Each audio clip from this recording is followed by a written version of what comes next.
Nako, mga sangka, itong si Harry Roque ngayon, nagparamdam na. Uuwi na nga ba ang taong ito sa Pilipinas? Pag-usapan po natin.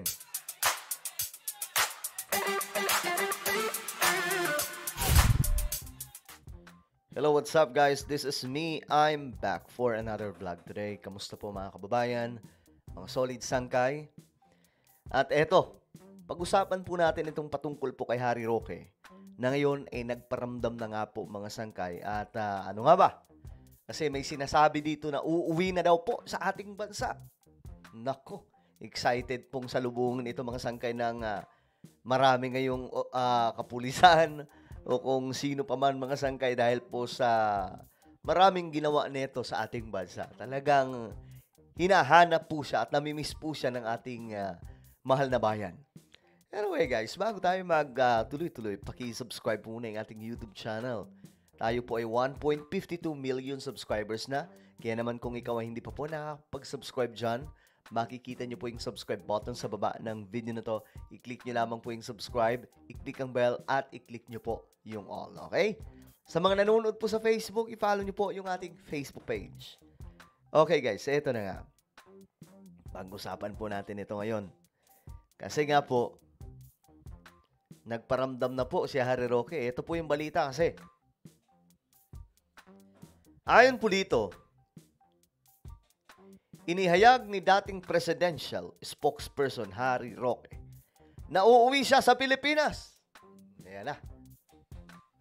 Uuwi daw po sa Pilipinas. Pero ito ang karugtong mga sangkay.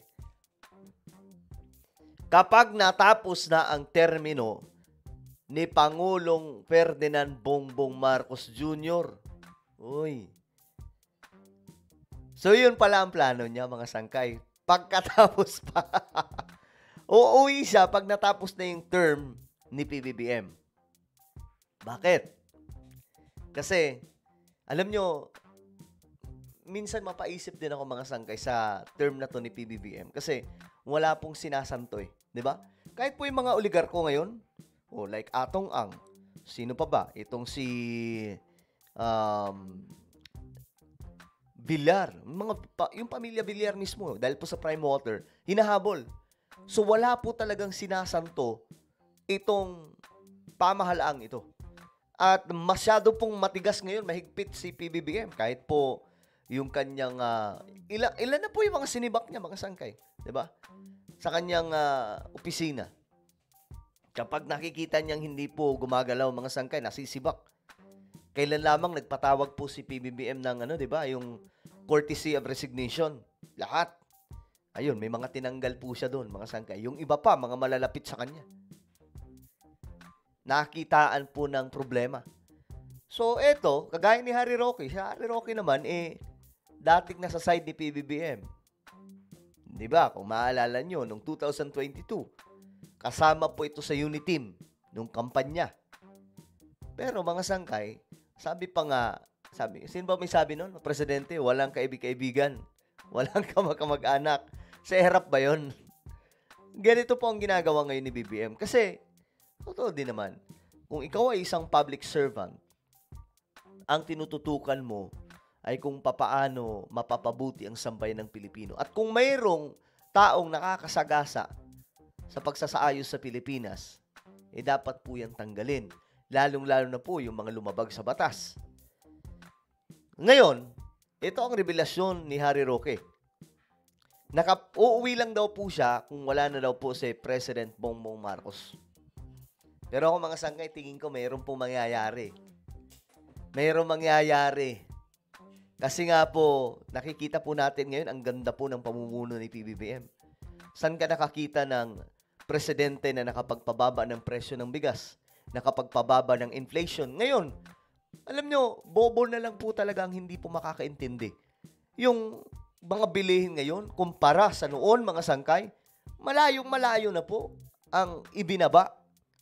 Yung oil po natin, di ba?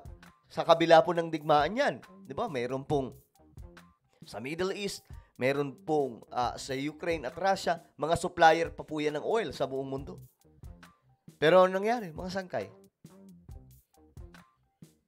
Hindi po masyadong naapektuhan ang ating bansa. Dahil nga po sa leadership ni Pangulong Bongbong Marcos. Matalino presidente natin eh. Alam nyo, yung mga mega infrastructures, pinapagawa po ngayon. Talagang napakarami, mga train, kakalsadahan. Ang nakakaano nga lang dito, nakakabobo, mga sangkay, pilit na inaangkin ng iba. Samantalang ito ay pera ng taong bayan. Diba? Kung tutuusin, yan po ay legacy ni Apo Lakay, ni Ferdinand E. Marcos. Dahil dapat matagal na pong panahon, nandyan na itong subway. Bago po isagawa yan, nandun na po, nakadrawing na. Sinundan na lamang po nila mga sangkay. Mismong si Secretary Togade ang nag-reveal niyan, bata po ni PRRD noon. Wala naman po problema dyan. Kumbaga, ang nag-drawing, si Ferdinand E. Marcos, ang nagpatupad, ang nagpatayo, si PRRD, tapos ang nagtuloy, si PBBM, dinagdagan pa po.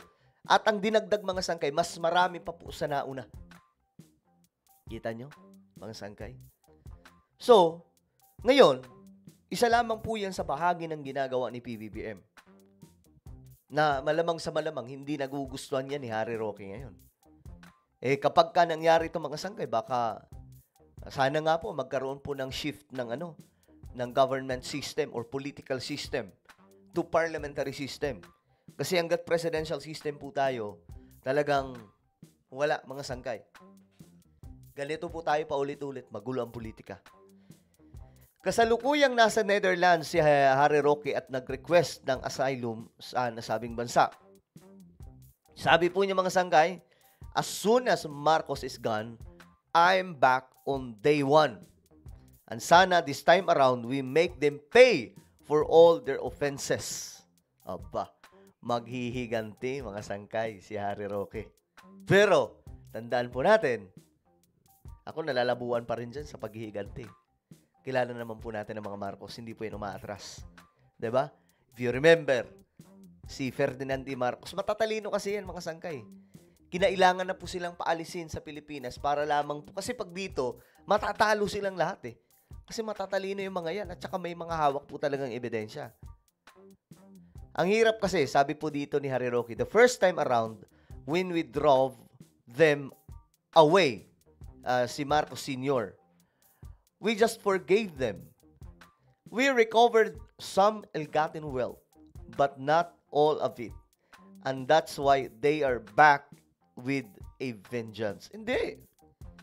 Alam nyo yung ill-gotten wealth? Yan po yung Marcos wealth, mga sangkay na tinutukoy ni Harry Roque. Wala pong ill-gotten wealth. Ang totoo dyan, Marcos wealth. Diba? At itong Marcos wealth, hindi nga po natin alam kung ito na po yung ginagamit ngayon ni PBBM sa mga programa ng ating pamahalaan, kagaya po ng 20 pesos na bigas.